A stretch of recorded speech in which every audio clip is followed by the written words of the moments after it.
Muito bem, muito bom dia. Estamos de novo aqui no KiCast Estúdio para Podcast com o nosso JaiCast, nosso 11º episódio, começando o ano em alto estilo. Por que alto estilo? Porque hoje nós vamos conversar, conhecer um pouco da história de Cleito Pinheiro, ele que é campeão mundial de Karatê. JaiCast sempre contando com o apoio de Já é Notícia, na velocidade dos acontecimentos, jaenoticia.com.br, Poder das Milhas, Poder das Milhas Oficial, CN Produtora de Conteúdo e 3S Distribuidora. Como disse, vamos conversar a partir de agora com o Cleito Pinheiro, ele que é sensei, é campeão mundial de karatê. Essa conquista o título mundial veio no último mês de dezembro, então foi no início de dezembro e você sagrou-se campeão. Fala um pouco pra gente já de início aí como é hoje carregar esse título, o atleta arapiraquense Cleito Pinheiro, sensei de karatê, campeão mundial. Olá, Edivaldo.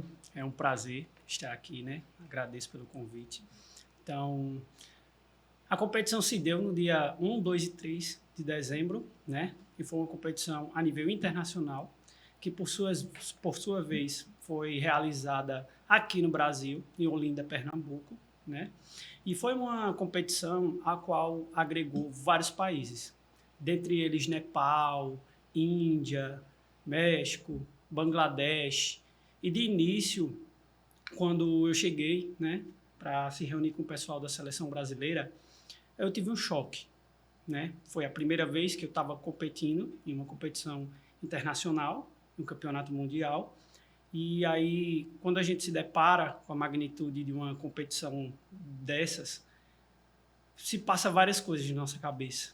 De imediato, será que eu treinei bastante? Será que o meu nível realmente é o nível ao qual eu estou representando? Porque não é fácil representar o país em casa, né? Complica ainda mais, né? Complica ainda mais. Toda aquela pressão, muita gente assistindo, né? Os atletas eram muito maiores que eu, da minha categoria, mais pesados, né? Você disse maiores na questão física mesmo, de Questão estatura. física, isso. Questão física. Eles eram mais altos e mais pesados que eu. Eu era o mais baixo da categoria e o mais leve. Mas isso é um problema na competição em si, ou você tem vantagem por ter um peso menor e uma estatura menor? Na prática, como é que se dá? Depende, né? Geralmente, quando você tem baixa estatura, você tem toda uma rotina de treinamento para você poder desenvolver mais sua envergadura, desenvolver explosão. O karatê necessita de muita explosão. É um esporte de contato, né? Uma arte marcial de contato constante. Ela requer muita técnica. Então, quando você tem baixa estatura, eu falo porque eu tenho baixa estatura, eu treino para melhorar cada vez mais o meu biotipo, né? A minha excelência técnica dentro do meu biotipo. Então, é trabalhado explosão, técnicas que envolvem explosão, treino de fundamento de explosão, jogo de quadril para aumentar a envergadura. Porque quando você é baixo e encara um atleta alto, geralmente o atleta alto ele se faz valer da envergadura dele, que é maior, para conseguir pontos em uma técnica chamada de DI, que é uma técnica do karatê que você espera a falha do ataque do oponente para contra-atacar. Deixa eu tentar explicar de uma forma clara. Você me ataca e nesse intervalo do seu ataque eu consigo contra-atacar você fazendo com que eu te acerte. Deu para entender? Deu para entender. Então, como nós somos baixos, nós devemos trabalhar a explosão para conseguir evitar que esse DI aconteça. E, ao mesmo tempo, nós trabalhamos dentro desse DI para que a gente possa pontuar em um atleta que tem uma estatura maior. Mas, Cleito, me diz uma coisa. Vamos agora voltar um pouco ao início da sua vida como karateca, é assim que Sim. é a karateca, né? Karateka. Como foi que surgiu aí? Quais são suas origens? Você é natural de Arapiraca? Sim. Quantos irmãos você tem? É filho único? E como foi que surgiu essa paixão pelo karatê? Bem, eu sou natural de Arapiraca, né? Amo muito essa cidade, amo muito o município de Arapiraca. Eu tenho 4 irmãos, né? Dentre eles 3 mulheres e um homem. Eu sou o segundo homem, né? Dos irmãos. Então, A minha paixão pelo karatê não começou inicialmente no karatê, e sim no Kung Fu. O meu pai, ele assistia muitos filmes de Bruce Lee. E um certo dia eu queria ir brincar na rua e ele não permitiu. Ele disse, você vai ficar em casa, vamos assistir um filme. E foi aí que eu me deparei a primeira vez com o cenário da luta, né? Quando eu vi o Bruce Lee fazendo toda aquela técnica, toda aquela coisa, eu me encantei por aquilo. E aí uma pessoa, um vizinho, né, da rua, percebeu que eu tinha facilidade em copiar os movimentos que tinha no filme e utilizar brincando com meus amigos na rua sem machucar eles. E aí ele me pediu para treinar. Ele disse, eu quero treinar você. Eu já treinei Kung Fu em São Paulo, eu quero passar umas técnicas para você e para os outros meninos, se o seu pai e sua mãe deixar. E aí eu falei com minha mãe. E aí minha mãe deixou, achando que fosse ser só uma coisinha simples de momento, né? Então foi aí que eu comecei a praticar um pouco de Kung Fu Wushu, né? Do estilo Ferro Pai. E dali a gente começou a ir se desenvolvendo, esse vizinho voltou para São Paulo e eu fiquei sem norte, não tinha mais arte marcial. Só que no ano de 2018 eu consegui entrar no Karatê via projeto social da Unimed em parceria com o Grupo Coringa e a Uniodonto Arapiraca, que era no Instituto Bujinkan, que os senseis eram o Bernevó e Reinaldo, aqui de Arapiraca. Então, dentro desse projeto entrou eu e meus dois irmãos, a minha irmã gêmea, Clécia Pinheiro, e o Jonathan Pinheiro, meu irmão mais velho, né? Então, o que é que acontece? Eles saíram, eu continuei. Só que eu me senti pressionado a parar por causa de estudo, trabalho, né? Vai ficando adulto e vai ficando complicado. Surgindo outras responsabilidades. Isso. Mas então, isso foi em 2018? 2008. 2008.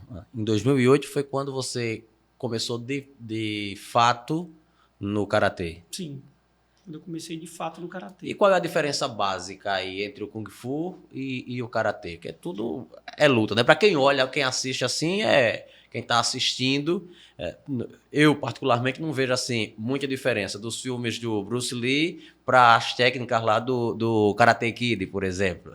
Vamos lá. Inclusive tem um filme do Karate Kid que é Kung Fu, não é Karatê, que é o que é estrelado por Jack Chan e Jaden Smith, né? Ali é Kung Fu. Então, o que é que acontece? A diferença é que o Kung Fu, ele possui técnicas que têm mais conjectura com os movimentos dos animais, né? Tem o estilo tigre, o estilo cobra, o estilo leopardo, louva-a-Deus, águia e por aí vai. Já no Karatê, ele tem algumas particularidades com movimentos de animais, mas não chega a ter uma conjectura tão ampla quanto o Kung Fu. Os movimentos do Karatê eles são mais contundentes, eles visam mais um desenvolvimento de direcionamento a um ponto vital, eles visam mais uma técnica de autodefesa. De uma forma resumida, a gente pode dizer que o Kung Fu ele visa conter e, ao mesmo tempo, destruir. Já o Karatê, ele visa analisar e encontrar uma finalidade. E só para ficar claro, né, a questão do Kung Fu e Karatê, Kung Fu é só uma nomenclatura, não é uma arte marcial. É um signo que agrega todos os estilos de luta, se é que eu posso dizer assim, asiática, entendeu? Aí tem o estilo do leopardo, ele é um Kung Fu. O estilo do louva-a-Deus, ele é um Kung Fu.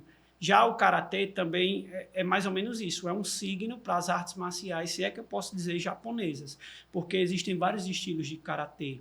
Tem Goju Ryu, Shuto Ryu, Wado Ryu, Goju Ryu, Kyokushinkai, Shotokan, que é o meu estilo, né, que é considerado tradicional, que foi criado pelo pai do Karatê moderno, Gishi Funakoshi, né, lá no Japão.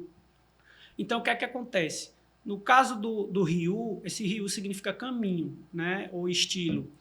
Existiam clãs na época do Japão feudal. E cada clã, quando se apropriou do Karatê, ele deixou sua marca.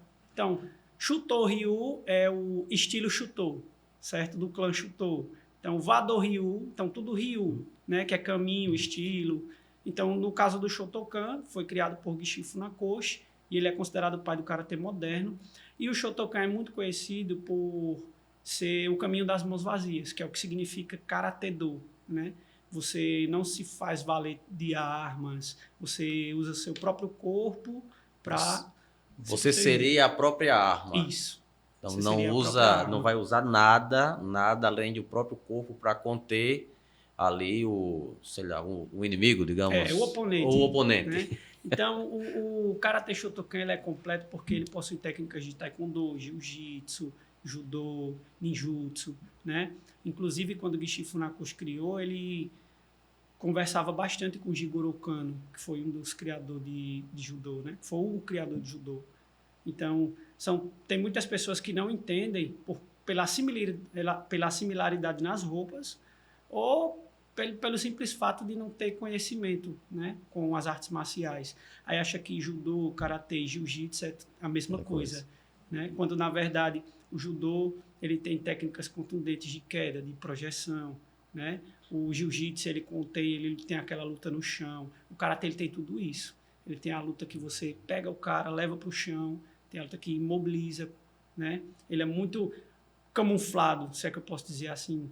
Há momentos que, se você precisasse falar de uma técnica de imobilização, vou pensar que você luta Aikido.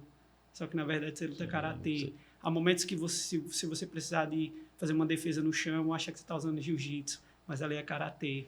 Então, é um esporte bem completo. Bem completo. E quando você começou lá em 2008, você falou que foi com sua irmã? Isso, a minha irmã gêmea e o meu irmão mais velho. E eles não seguiram praticando? Pararam também, a minha irmã mais velha parou de vez, né? Mas a minha irmã gêmea, no caso, parou de vez. Mas o meu irmão, ele se sagrou faixa marrom domingo retrasado. Aí já tá um passo da preta. Ele voltou depois, né? E você é faixa preta? Sim, sou faixa preta, graduada terceiro Dan. Agora aí a gente começa a falar de outra coisa aqui, para a gente deixar claro para o nosso espectador, porque o que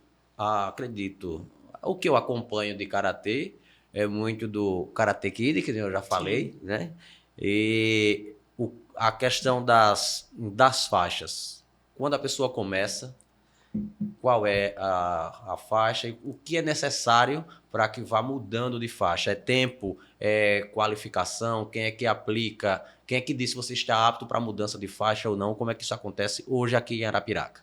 Sim, de imediato, né, as faixas não existiam. Você se tornava discípulo, o sensei lá escolhia um discípulo e ele ensinava. Chegava um momento que ele deixava você livre. Já ensinei tudo que eu tinha de ensinar, agora você vai fazer o seu próprio karatê. Então, quando as faixas foram instituídas, se não me falha a memória, foi instituída na Europa, e elas foram instituídas visando a máxima da excelência técnica, né? Para que você entendesse a qual grau você estava. Como uma escada que você sobe degraus. Primeiro degrau, segundo, terceiro, quarto. Então, a primeira faixa é a branca, que é a inicial, e cada faixa tem um kata, com exceção da preta, né? Ou da marrom. Quando chegar lá, eu vou explicar de uma forma melhor. No caso, cada faixa tem um kata. Então, a faixa branca, que é a primeira, ela tem o Ryan Shodan. A segunda é a amarela, tem o Ryan Nidan. A terceira é a faixa vermelha, que tem o Ryan Sandan. A quarta é a faixa laranja, que tem o Ryan Yodan. A quinta é a faixa verde, que tem o Ryan Godan. A sexta é a faixa roxa, que tem Teiki Shodan. E aí tem umas controvérsias entre 3 katas que nós conhecemos na faixa roxa, né? Teiki Shodan, Teiki Nidan e Teiki Sandan, que são 3 katas. Alguns defendem que esses 2, Teiki Sandan e Teiki Nidan, são katas que você só vai ver na preta. Outros defendem que por eles fazerem parte da série dos Tekis, tem que estar na faixa roxa, porque o primeiro que você vê é o Teiki Shodan. Então, alguns ensinam já na faixa roxa, outros ensinam só depois que o aluno chega na faixa preta. E aí, depois já roxa a marrom, que você vê 4 katas que são considerados kata primário da faixa preta. Aí alguns dizem que são da faixa marrom, outros dizem que não são da faixa marrom, que são da preta, só que você necessita deles para se tornar faixa preta quando fazer exame. Que é Kankudai, Basaidai, Enpi e Gion. São 4 katas, considerados katas intermediários ou katas primários da faixa preta. Esse kata é um estilo específico? Como é? O kata, de uma forma bem bruta, ele é uma forma de luta imaginária contra vários oponentes. Então, ele é uma... Quando você vê no Karate Kid o cara fazendo algo sozinho, umas coreografias sozinho de luta, aquilo é o kata. Na cabeça dele, ele está fazendo uma luta simulada. Ele imagina um oponente na frente e ele executa aqueles movimentos imaginando que o oponente está atacando ele. Ficou claro? Então, isso é o kata. Aí, quando é para mudança de faixa, o exame, essa prova, é uma apresentação dessa, de kata? Sim, mas ela é agregada pelo Kihon, né? Que tem os 3 pilares do karatê. É o Kihon, o kata e o kumite. O Kihon são os movimentos do kata ou outros movimentos primários, intermediários ou avançados, dependendo da graduação, que você faz parado, sozinho, depois você faz parado frente a frente com uma pessoa, atacando e defendendo. No filme você não vê muito os atores lá parados. Isso é o método Kihon. Então, também é via luta simulada. Ele imagina alguém atacando e vai fazendo os movimentos, imaginando que ele está defendendo aquele ataque. Depois que ele fica pronto, fica frente a frente. E aí fazem parados. Um ataca, o outro defende. Um ataca, o outro defende. Depois eles vão fazer andando, que é chamado de Sanbon Kihon, ou Kihon Sanbon, ou Goru Kumite. Então, eles ficam frente a frente, um ataca e o outro recua defendendo, e vice-versa. Para que ele comece a assimilar, né, o aluno comece a assimilar a funcionalidade de cada movimento, tanto do ataque quanto da defesa. Depois vem o kata. Depois que ele faz isso, tem o kata. Quando ele aprende o kata, aí vem o bunkai do kata, que ele vai colocar alunos, ele fica no meio, os outros alunos ao redor. E aí ele vai usar esse kata com os ataques dos outros alunos. Geralmente a gente coloca de 4, 3, 5, atacando a mesma pessoa para ela utilizar os movimentos do kata para se defender. Então é chamado de bunkai. É muito comum na WKF, nas competições da WKF. Os atletas no kata em equipe fazem o kata, depois eles demonstram como eles iriam utilizar esse kata em uma luta real. Depois do kata vem o kumite, que é a luta. Você vai lutar contra um oponente. A luta propriamente dita. Isso. Que foi aí que você se sagrou campeão mundial. Isso. E me diga uma coisa, Cleito, como foi? Você chegou em Pernambuco, chegou em Olinda, aí se deparou com todos os lutadores de todos os países aí que vieram para a competição. Aí você disse que primeiro tremeu ali pelo fato, quando via na sua categoria, lá você ser o mais baixo e o mais leve, e na hora da apresentação. Na hora da apresentação, qual foi o sentimento? Porque é uma sequência de lutas, não é isso? Sim. Para chegar até o campeão. Da primeira luta até a última, o que foi mudando para você nesse jogo, né? Nesse jogo de apresentação, de luta, eram lutas simuladas? Não, lutas reais. Lutas reais. Conta pra gente aí como foi, o que foi mudando a cada luta no sentimento do Cleito Pinheiro, que ao final trouxe aí o título de campeão mundial. Então, como eu falei anteriormente, quando eu cheguei de imediato que eu vi os outros atletas, eu meio que desacreditei, né? Porque quando você vê os caras vivem daquilo, tem muito apoio, tem muito patrocínio envolvido, e aí os caras não faz nada, só treina para competir, para aquele dia. E eu tenho uma realidade totalmente diferente. Eu tenho que estudar, que eu faço faculdade na UFAL, Educação Física, por vez. Então, eu tenho que estudar, tenho que dar aula no dojo, tenho a minha parte íntima, familiar, né? Então, eu tenho que dar atenção a outros alicerces. Então, fica complicado. Então, eu tinha aquele sentimento de que eu não treinei o tanto que eu devia. Então, você não tem uma vida exclusiva para o karatê. Isso.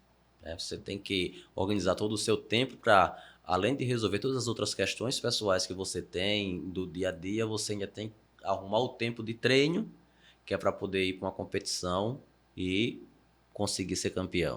Isso. Então, eu fiquei com esse sentimento de que eu não tinha treinado tanto quanto eu devia. E aí, nesse momento, depois da abertura do evento, eu estava conversando com um aluno, né? E aí ele disse, Aí eu disse, cara, a realidade aqui é outra. Eu admito que eu tremi na base. Aí ele falou, mas você é você. Ele falou, e você treinou demais. Aí eu disse, eu estou com o sentimento de que eu não treinei tanto. Aí ele disse, cara, tu saía meia-noite do dojo, tu ia pra faculdade no outro dia, 6 horas da manhã, às vezes tu chegava atrasado na faculdade, com o olho desse tamanho. Então, você treinou, você fez o que devia. E se tiver de você ser campeão, você vai ser. Então, quando ele falou isso, eu respirei fundo e disse, vamos lá, se eu tô aqui não é por acaso.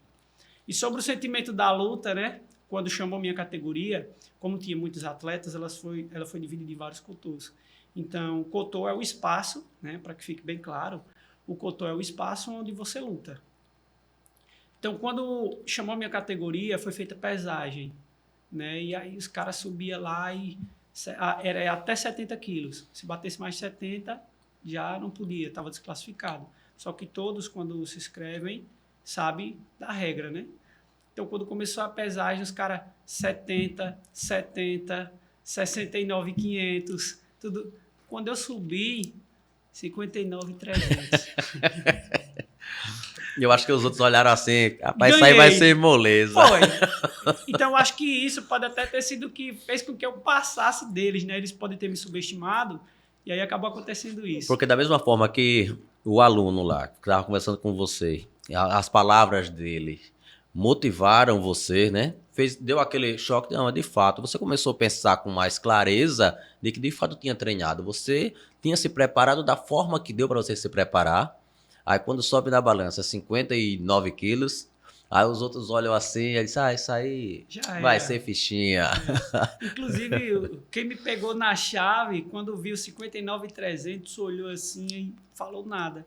E perdeu, não conseguiu fazer um ponto em mim. Minha primeira luta, o cara não conseguiu não fazer nenhum ponto em mim. E como é o trato dos atletas nessa competição? Porque a gente vê no filme Karate Kid, naquela final sempre vai ter, eu não sei se todas as academias elas tratam com uma rivalidade, né?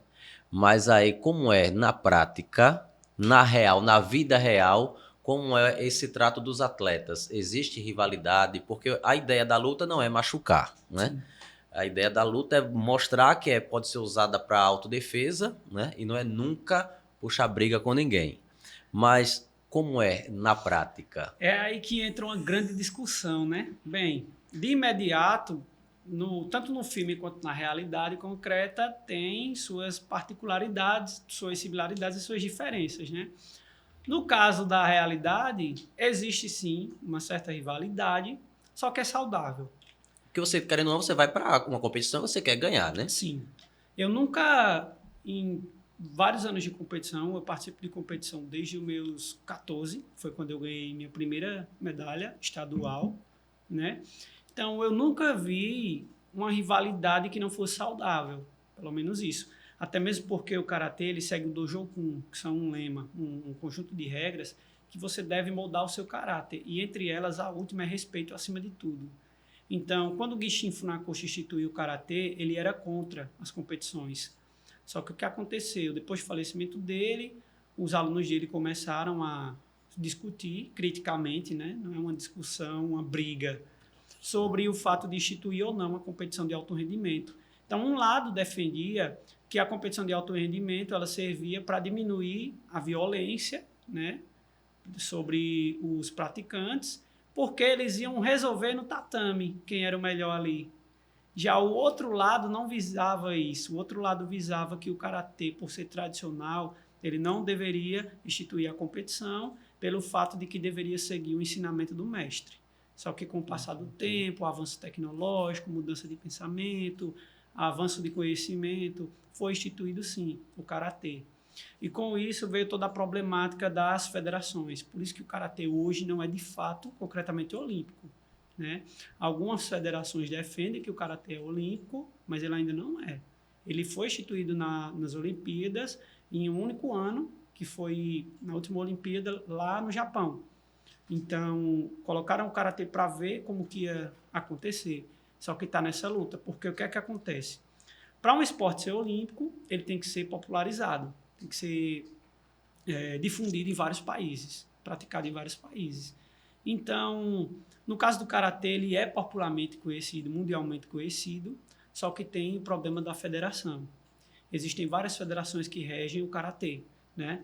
No caso, eu participei do campeonato mundial da WKT, que é a World Karate Traditional, que é a Confederação Mundial de Karatê Tradicional, e tem a WKF, a WKF, a IKU, várias outras federações mundiais que regem o karatê no nosso planeta. Então fica complicado isso aí. Então acontecem rivalidades e ao mesmo tempo não, que é quando entra os Opens e os campeonatos fechados. No caso desse mundial que eu participei, ele foi um Open. Ele foi um campeonato aberto, então a dificuldade foi muito maior do que um mundial fechado. Então, tem um mundial fechado, que é aquele que é só para auxiliados daquela federação. Mas o mundial que eu participei foi aberto. Então, tinha vários atletas da CBK, da WKF, da IKU, de outras federações. Então, acontece também o fato de alguns atletas não participar porque o presidente não aceita. Então, tem essa rivalidade que, ao mesmo tempo, é saudável e, ao mesmo tempo, não.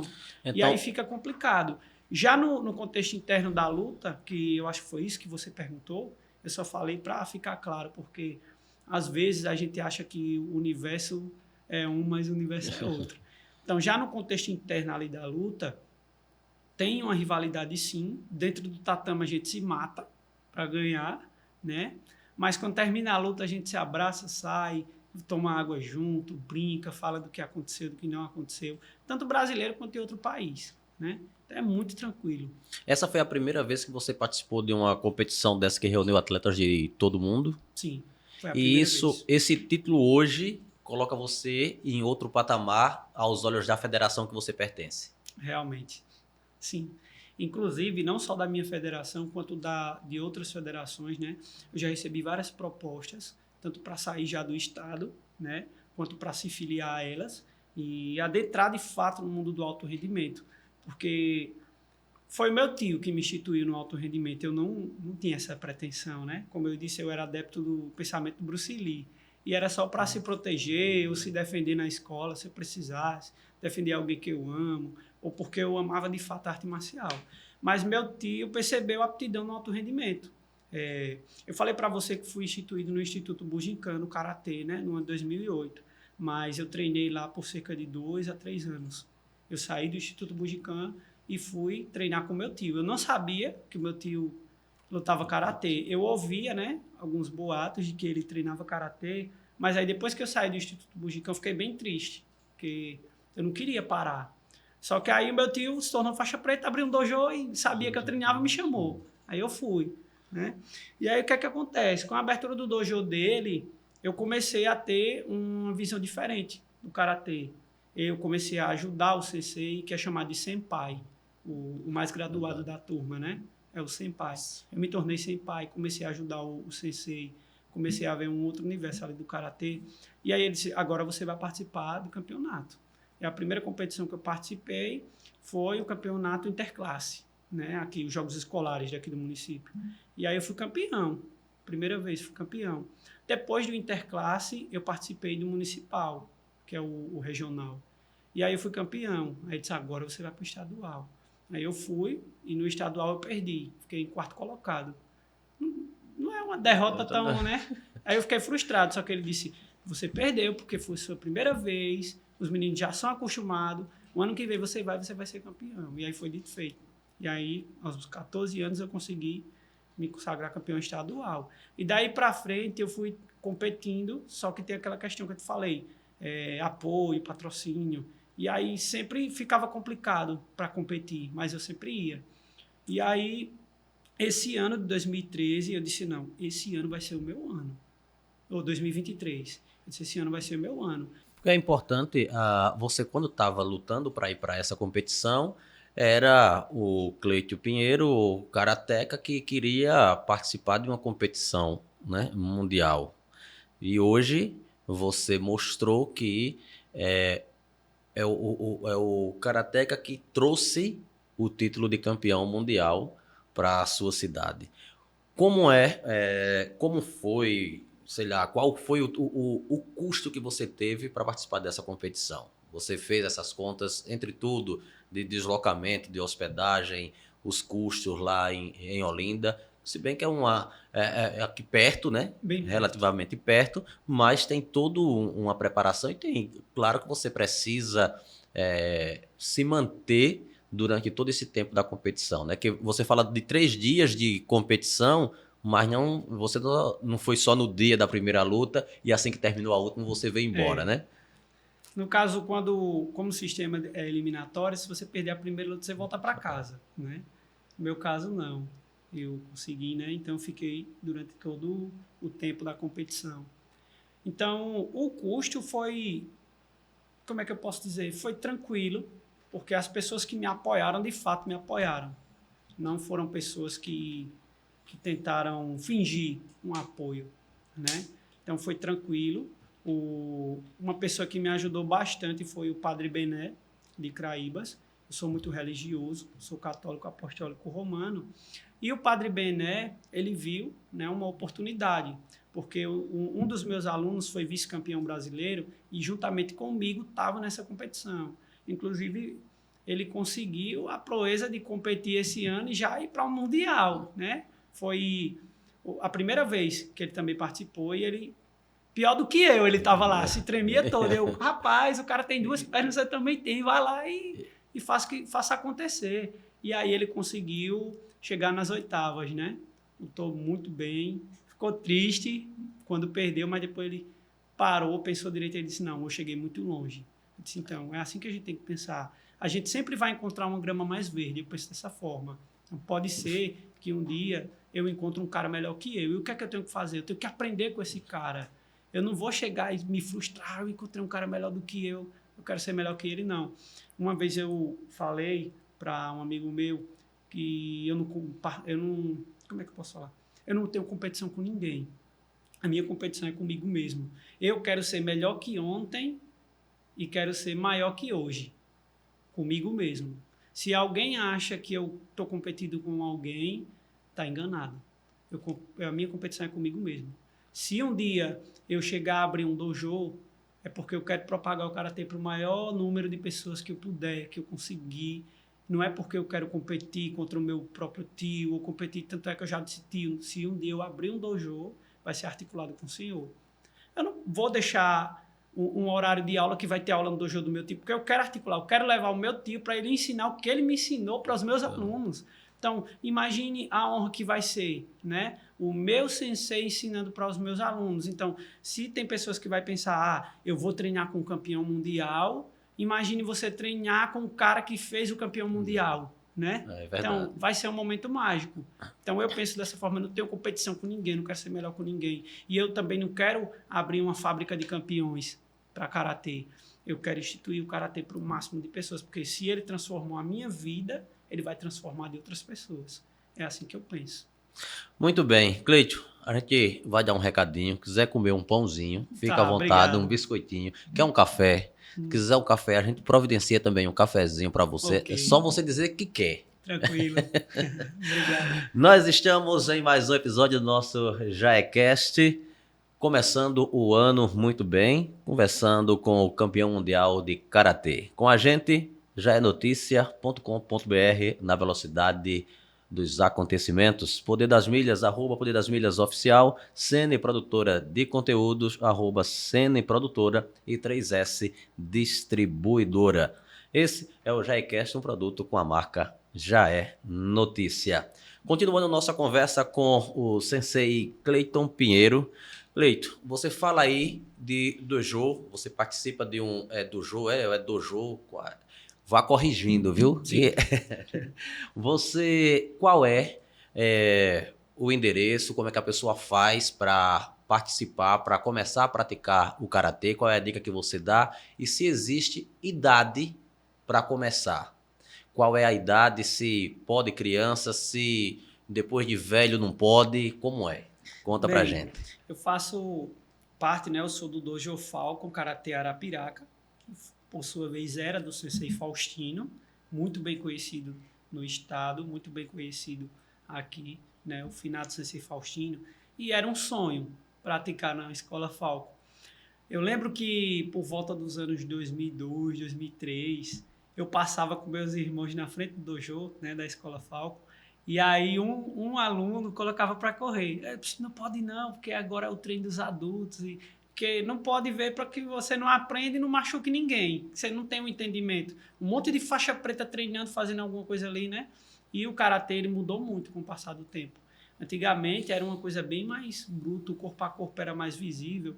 Hoje existe até aquele chamado karatê fitness, que é só para você emagrecer, só para você trabalhar mais a circulação, uma movimentação, mais para a saúde, né? Então, o que é que acontece? A Escola Falco Karatê, ela é aqui do bairro Brasília, na rua André Leão. Se não me falha a memória, é 4458, um número, né? Porque ela mudou há cerca de um ano para lá e eu ainda não me familiarizei com o número, eu nem olho direito. Mas é na rua André Leão. No meu Instagram tem, né? Mas é aqui na rua André Leão, não tem erro, bem aqui perto. Então, o que é que acontece? Como eu ia falando, o dojo é o local de treinamento, é uma academia, uma associação, um salão, um lugar onde as pessoas se reúnem para treinar karatê. Então, o nome é dojo, que é local de treinamento, certo? Então, o dojo, ele possui esse dojo-kun, que é essas regras, que são 5. O esforço para formar o seu caráter, né? Esforçar-se para a formação do caráter. Fidelidade para o verdadeiro caminho da razão, que é você ser fiel no caminho do entendimento, não só do karatê, como de todas as coisas que você faz, né? Fidelidade para o verdadeiro caminho da razão, criar o intuito de esforço, que é você se esforçar, né, para ser uma pessoa melhor, para ter um caráter mais excêntrico, né? E o respeito acima de tudo, que é aquele que eu falei, independente de cor, de raça, de gênero, de ser adulto, de ser novo, de ser velho, de ser melhor que o outro no karatê, você tem que respeitar acima de tudo que as pessoas possuem suas particularidades e suas limitações. Às vezes uma pessoa tem uma abertura boa, outras não tem, então a gente tem que respeitar e ensinar aquela pessoa e não brincar, rir daquela pessoa. Então prega o respeito acima de tudo. E o último é conter o espírito de agressão, que é você, agressão nunca, a raiva nunca. A raiva ela é canalizada. Se não me falha a memória, o filósofo Nietzsche diz que a gente nasce, né, com a raiva, com esse espírito da raiva, com esse espírito da agressão, porque é biológico. É o seu instinto de defesa, é o seu instinto de predador, né? Nos primórdios do ser humano não tinha o intelecto que tem hoje. Então ele nascia com a agressão. E o karatê, o que é que ele faz? Ele é uma ferramenta que canaliza essa agressão para ela ser utilizada de uma forma melhor, de uma forma que não venha a trazer danos, causar danos. Dependendo do dano, né? Porque se alguém procura, né? Quais são os horários lá de treino? Quanto tempo dura uma aula de karatê? As aulas são segunda, quartas e sextas, né? E tem o horário das crianças e tem o horário dos adultos. Só que a gente faz uma mesclagem. Se o adulto não puder naquele horário, podendo das crianças, não tem problema nenhum. Porque existe um planejamento de aula. A aula não é avulsa. Você entra, vai lá aprender só a chutar. Então, existe planejamento. Então, quando o adulto chega, o senpai fica com aquele adulto, ele vai instruir o adulto, enquanto o sensei vai cuidar das crianças, ou vice-versa. O senpai está apto para instruir quando o sensei está com ele, né? Então, ele pode ficar com as crianças e o sensei do outro lado do tatame com o adulto.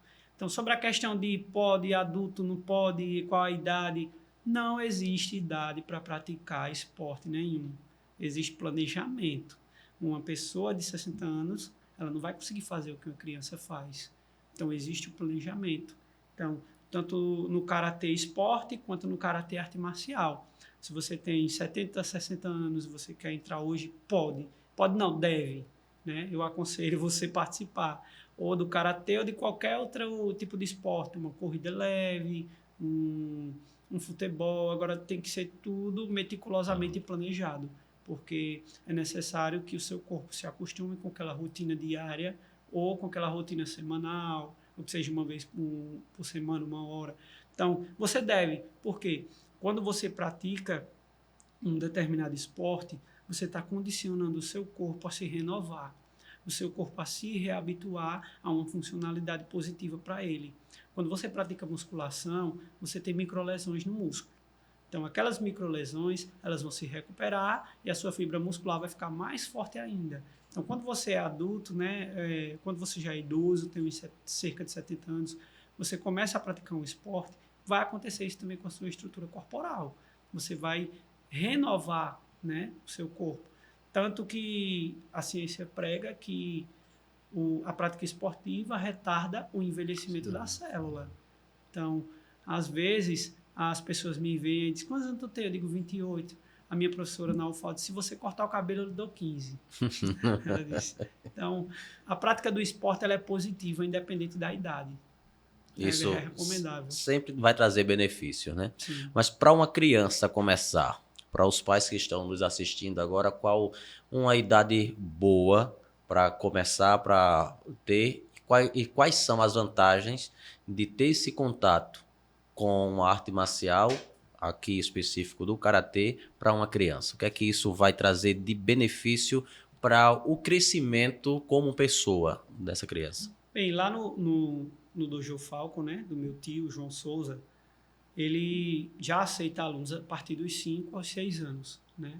Importante também deixar claro que nós damos aulas para alunos que possuem deficiência. Né? Já tivemos alunos autistas, né? Já tivemos alunos com alguma limitação física. Então, nós temos experiência, né?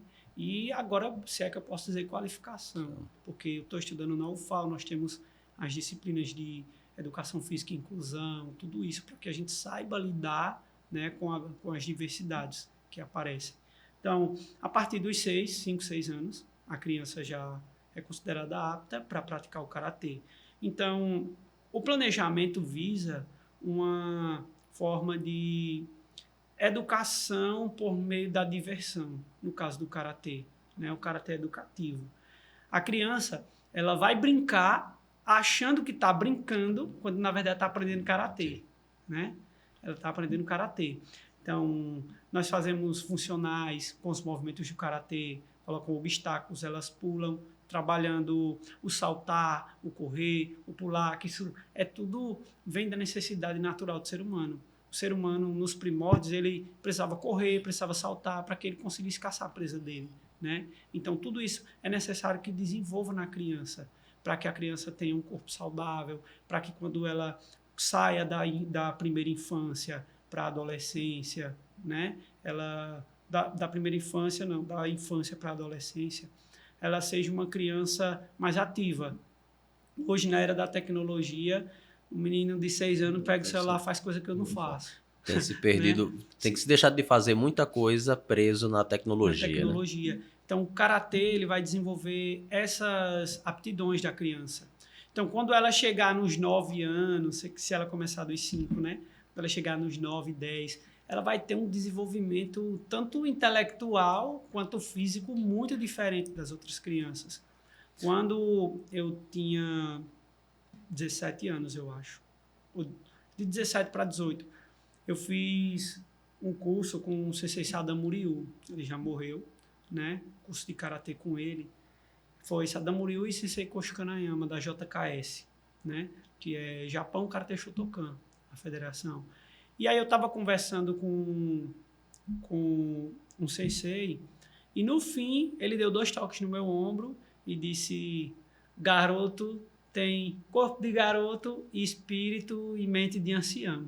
Ou seja, ele quis dizer que o karatê desenvolveu um pensamento maduro precoce em mim, né?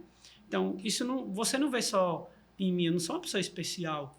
Qualquer outra criança que você pegar que pratica karatê dos 5 anos até os 9, 10, aquela criança vai ter um pensamento, um desenvolvimento muito diferente. Tanto desenvolvimento motor quanto psicológico. É muito diferente. Então, é isso que o karatê traz. Ela vai melhorar a conduta da criança.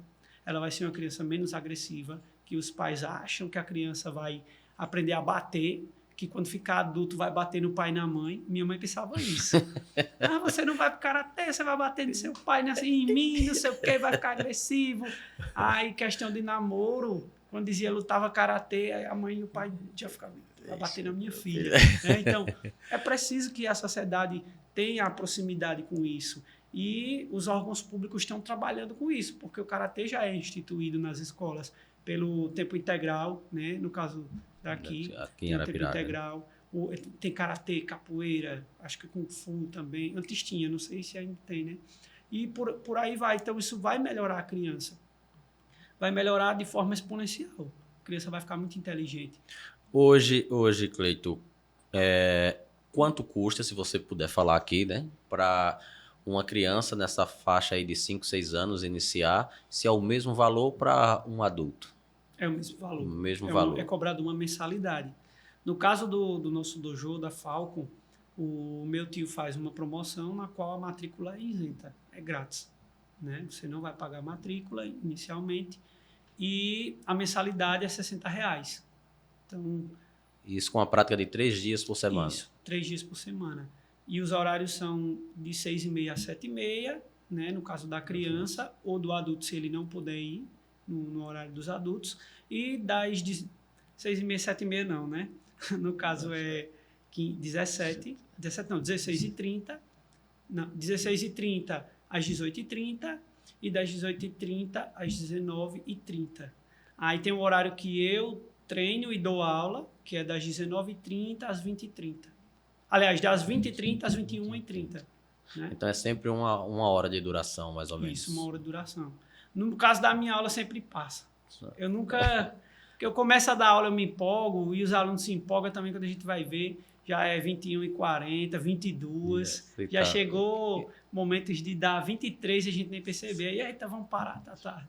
É, porque também você aproveita para ministrar a sua aula, mas também está treinando, né? Sim. E hoje, com esse título, acredito que você também tem um momento da aula que tem que parar para dar autógrafo, né? Para os alunos. É, né? Às vezes até na rua, né? Eu tava rua. comentando com um amigo, aí ele disse, e aí, como é que tá? Eu disse, rapaz, às vezes eu paro assim para abastecer, os caras, é o campeão mundial e tal. Né? E aí teve uma criança que mandou mensagem no meu Instagram, né, dizendo que sempre admirou o meu trabalho.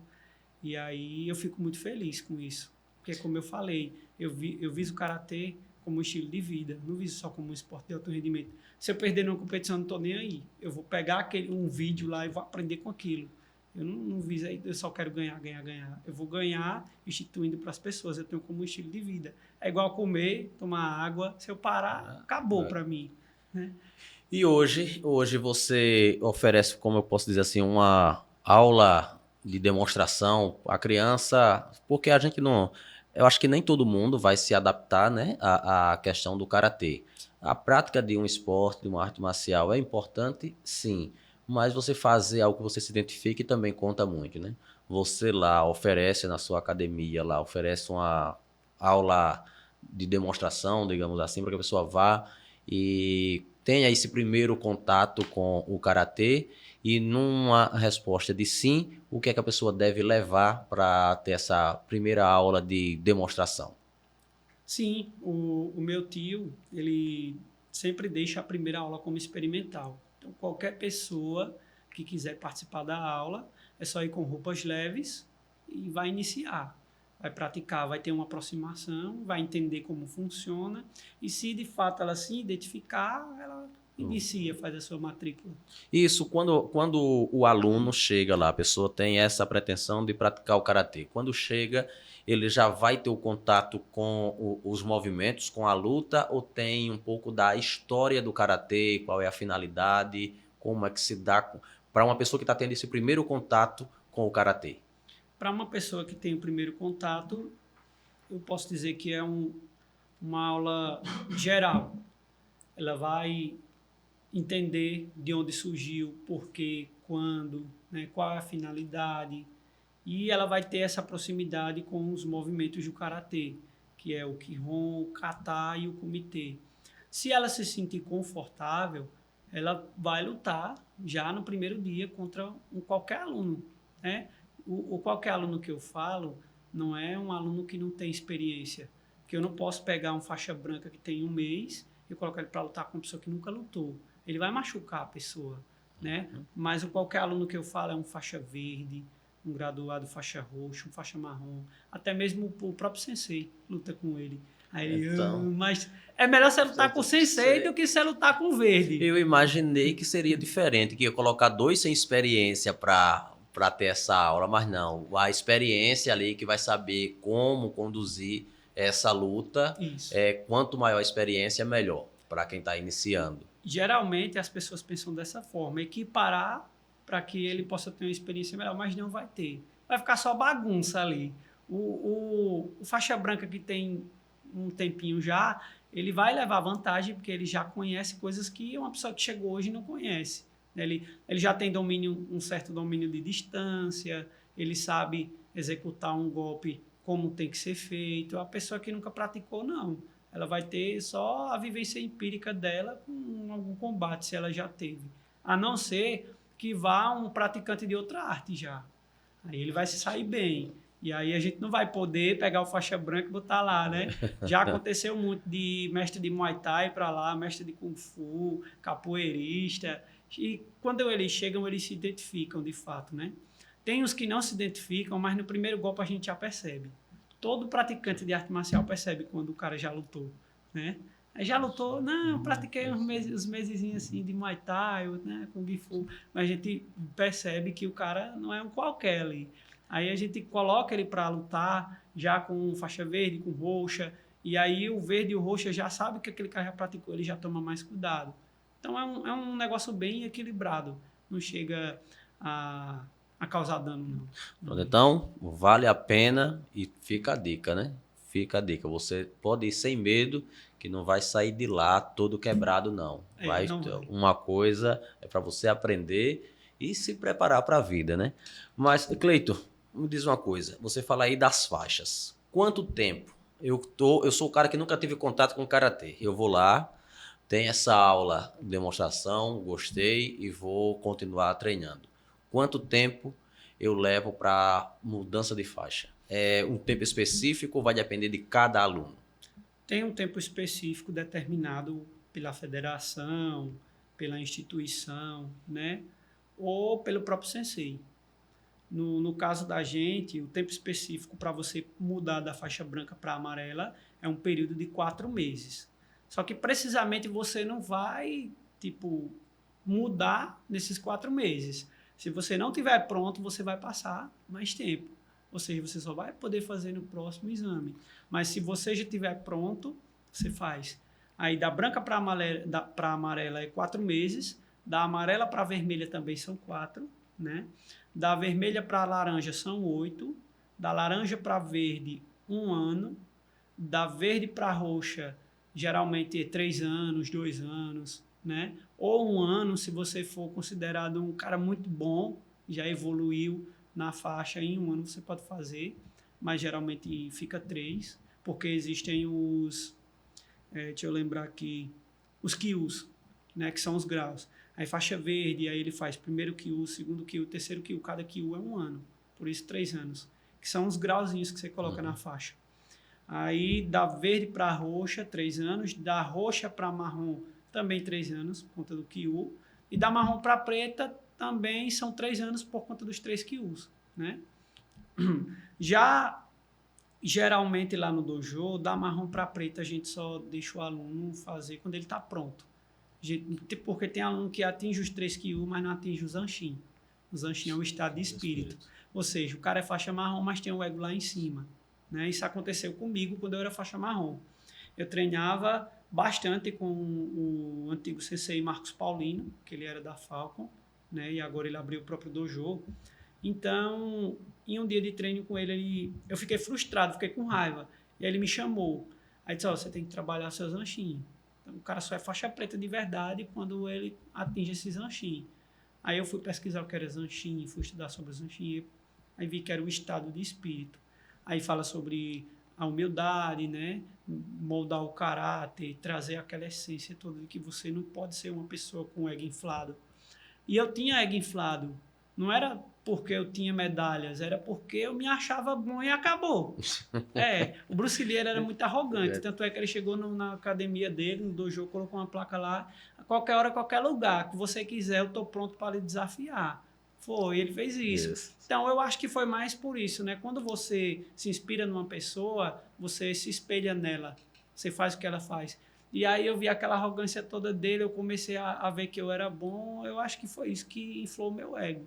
Eu não queria saber. Eu tinha muito pensamento, eu olhava para os senseis assim, dizia, bicho, será que eu consigo lutar com o sensei já? Eu ficava. Só que aí, quando eu ia para uma aula que eu via eles fazendo kata ou lutando, eu dizia, não, ainda não dá não. Imagine se eu pensasse alto, né? Se eu falasse, será que eu consigo? Aí um dos alunos dizia, você ia me quebrar no cacete para você orientar. Ia amansar esse ego, né? Ia amansar esse ego.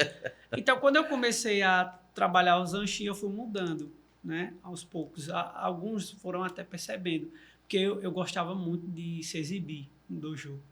Eles esticavam a corda lá, a gente brincava, né? Pulando. Aí eu, pode botar na altura da cabeça. Aí eu botava, eu pulava, né? Aquelas demonstrações. Pulava, dava um rolamento, dava salto mortal, aí era aquele negócio. Então, quando eu fui percebendo, eu fui parando com essas práticas. Inclusive, o sensei chegou e disse, agora você é faixa marrom, você estava um passo da preta, vamos se acalmar aí, vamos diminuir as brincadeiras dentro do dojo, lembra do dojo kun e tal. E aí eu fui moldando meu zanshin, meu estado de espírito. E quando, 4 anos depois, eu decidi fazer o exame para faixa preta. Só depois de 4 anos. Isso. Em técnica, né, em fundamento, em 1 ano eu estava pronto. Em 1 ano certinho eu estava pronto. Mas eu fiquei. Foi uma decisão minha. Meu tio chegou e disse, você vai fazer o exame para faixa preta? Eu não estou pronto ainda. Aí ele, não, tá assim. Eu disse, não, mas falta aqui. Aí ele, ainda bem que você percebeu, né? Então vamos dar uma segurada. Aí eu passei 1 ano, passei 2 anos. No segundo ano, no terceiro ano, ele disse, não vai mais não, é? A faixa já tá branca, perdeu a cor. Aí eu disse, ano que vem eu tô pronto. Aí no ano que eu fui, eu consegui receber até o prêmio de melhor atleta do ano do estado, né? Melhores do ano. Eu recebi meu diploma de faixa preta, me tornei faixa preta e consegui esse prêmio, que foi em 2018. Então, essa sua decisão de adiar aí, por esse tempo o exame para faixa preta, ela também ajudou você no que você é hoje de personalidade e nesse espírito que você foi para essa competição mundial também, Sim. né? O Zanshin impactou muito, né, na minha vida. Ele impactou, de fato, até na questão do entendimento do Dojokun. Que eu via o Dojokun, a gente sempre recita toda a aula, né? Lá, senta em seiza, que é uma posição que você fica com os joelhos dobrados. Faz um Mukuso. Mukuso é para meditar, fechar os olhos e meditar sobre tudo o que está acontecendo e sair com o Zanshin tranquilo. E aí eu fazia só por fazer. Depois do Zanshin, do estado de espírito, eu entendi tudo. É como se o Dojokun fosse uma rota de segmento para o entendimento do Zanshin. E aí aconteceu comigo o inverso. Eu entendi o Zanshin primeiro para entender o Dojokun depois. Né? E eu sempre estou reforçando com os alunos nas aulas. O Dojokun, o Zanshin. E aí tem alunos lá, eu não vou citar nomes, que eram bastante agressivos, outros que tinham ego, que depois de trabalhar o Dojokun junto com o Zanshin, eles mudaram bastante. Tinha uns que se achava a última bolacha do pacote, que era o melhor. Aí foi percebendo que não era assim que funcionava. Então, a gente vê a evolução, né, e a importância de moldar o caráter. Não basta você ter muita habilidade, você não entender o porquê que você tem. Sempre que nada é por acaso. Para uma criança que é hiperativa, a prática do karatê vai ajudar ela nessa calma para que possa se acalmar um pouco também, porque às vezes é um excesso, como posso dizer, uma energia acumulada ali que tem essa criança, mas quando começa a ter esse contato, vai ajudar a ela se acalmar ali, porque vai extravasando com a prática da luta, com a aula em si de karatê. Sim, inclusive nós temos diversos alunos que têm hiperatividade, têm déficit de atenção, e eles melhoram bastante. No primeiro mês você já é visível. Os pais dos alunos já chegam gratificados. Ai, muito obrigado, o meu filho melhorou em casa. Aí teve uma mãe que disse, quem é o Sensei Cleito? Aí a diretora, né, da escola que eu dava aula me chamou. Aí o que foi que eu fiz? Aí eu vim só lhe agradecer, porque o meu filho chegava, jogava a bolsa num canto, jogava o chinelo em outro, saía, fazia a maior bagunça. E ele está chegando em casa agora, ele coloca o chinelo dele embaixo da cama, coloca a bolsa do lado do guarda-roupa, onde tem que ficar, chega, tira a roupa, vai tomar um banho, volta, veste a roupa, fica tranquilo. Então, eu queria entender qual foi essa mudança. Aí eu perguntei a ele e ele disse que foi o karatê, foi o professor de karatê. Então, ele era muito hiperativo, o menino, né? E aí, do nada, ele mudou. Por quê? Porque o karatê, ele trabalha com a questão da doutrina. Com essa questão do politicamente correto hoje, pode ter uma problemática aí no meio. Porque a doutrina, ela te ensina o certo e o errado de uma forma dura. Na psicologia, fala sobre o espelhamento, né? O efeito chamado efeito espelho, que é você só vai entender uma coisa quando aquela coisa acontecer com você. Então, o karatê ele trabalha também com isso. Um menino hiperativo, ele tá nem aí, ele sai fazendo o que quer. Então, quando o menino hiperativo, um exemplo, né, no dojo, pega o chinelo, entra dentro do tatame com o chinelo, não pode fazer isso.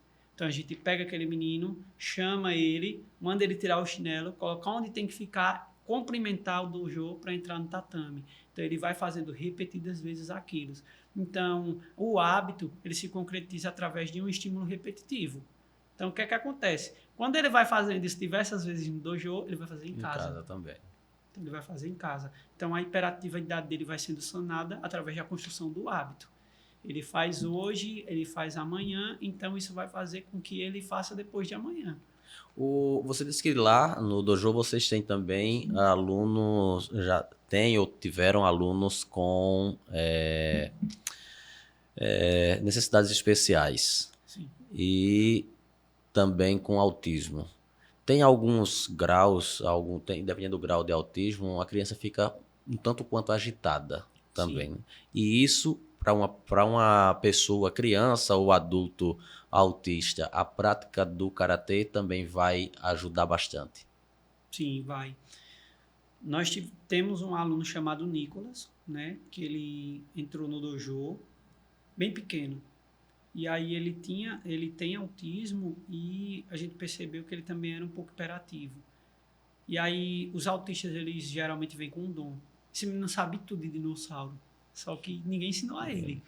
Qual é esse? Esse é o Tiranossauro Rex, esse é o Pterodáctilo, por aí vai. Ele sempre tem um dom, os autistas sempre têm um dom particular.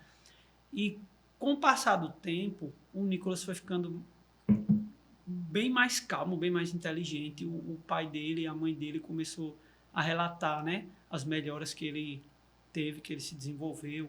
Lá no dojo nós já percebemos várias vezes que alunos tinham, né, déficit de atenção, hiperatividade, autismo, e os pais não sabiam. E aí, tanto eu quanto meu tio, principalmente meu tio, né, que ele é o anfitrião do dojo, ele encontrava uma forma para falar com o pai, leva seu filho para ele ter um diagnóstico, para saber se ele realmente tem autismo. E alguns pais não queriam aceitar. Não tem não é porque ele é pequeno. Porque... E aí, quando ia fazer, o médico diagnosticava com autismo. E aí, como eles percebiam, a gente percebia no dojo, pelo fato de já ter tido muita experiência com alunos, os pais agradeciam depois, porque os meninos começavam a se desenvolver bastante. Então, a prática do karatê voltada ao autismo, a déficit de atenção, a hiperatividade, o karatê inclusivo, eu posso chamar assim, que a gente nunca fez atividade afastada. Porque o menino é especial, que não é especial que chama, né? Porque o menino é especial, vamos deixar ele do lado. Não. Existe a inclusão social. Você tem que planejar a sua aula com ele dentro da integração. Mas ele é agressivo. Você deixa ele à parte para ele ir entendendo. Quando ele entender, você coloca ele com os outros alunos que ele vai entender que é necessário um momento para que ele esteja sozinho, um momento para que ele esteja com todos. Então, quando você articula, você consegue incluir o aluno e o aluno vai cada vez mais se desenvolver. Então, é importante a gente falar sobre isso porque pode ser que tenha algum pai ou alguns pais nos assistindo e tenha esse receio de, porque, ou até fique sem saber o que fazer, devido estar com uma criança hiperativa, com autismo, e acha que não é capaz de estar ali nesse meio, socializando com outras crianças, mas é muito possível e é muito bom para o desenvolvimento de qualquer pessoa, criança ou adulto, né? Verdade. Ok, a gente conversando com o Cleito Pinheiro, sensei arapiraquense, campeão mundial de karatê. Campeão mundial de karatê. Nosso 11º episódio, décimo segundo episódio do JaeCast. O JaeCast, que é um produto da marca Já é Notícia, na velocidade dos acontecimentos, jaenoticia.com.br, com a gente também, Poder das Milhas, @Poder das Milhas Oficial, Sene Produtora de Conteúdo e 3S Distribuidora. Cleito, chegou o nosso momento final. Quero agradecer a você por ter arrumado um tempinho na sua agenda para dar esse presente para a gente, começando 2024, ouvindo um pouco da sua história e como foi você chegar lá em Olinda para participar dessa competição mundial, do Campeonato Mundial de Karatê, e trazer essa medalha de ouro para Arapiraca. Sucesso sempre para você, que esse título ele possa ser renovado em muitas outras competições, que as pessoas comecem a dar ainda mais valor ao karatê e comece também, continue difundindo o karatê, não só por Arapiraca. E, mais uma vez, parabéns e o nosso muito obrigado. O espaço é todo seu para suas considerações finais. Bem, eu quero agradecer mais uma vez, né, pelo convite. Então, de antemão foi ótimo ter essa conversa, né? E quero deixar claro aqui para todos que 2023 foi um ano ao qual eu consegui conquistar o que eu lutei para conquistar e que eu sabia que eu tinha aptidão. A gente duvida, mas quando a gente vai além, nós conseguimos encontrar o diamante, né? A gente vê às vezes aquelas publicações nas redes sociais, o cara tá cavando, aí vai o outro dá 2 cavadinhas, acha um diamante pequeno, o outro já cavou metros, mas não achou nada. Aí o cara sai, aí ele vai cavar onde o cara cavou, sendo que lá onde ele estava tem um diamante absurdamente grande, né? Então, essa é a mensagem que eu deixo para vocês. Se você está em busca de um sonho, assim como eu como eu estava e ainda tô, né? Não deixe de cavar onde vocês estão cavando, porque o diamante vai estar lá no final, né? Obrigado. Ok, a você que acompanhou a gente até esse momento, nosso muito obrigado. Próxima semana a gente tem mais um encontro marcado a partir das 10 da manhã com mais um episódio do JaeCast. Até breve.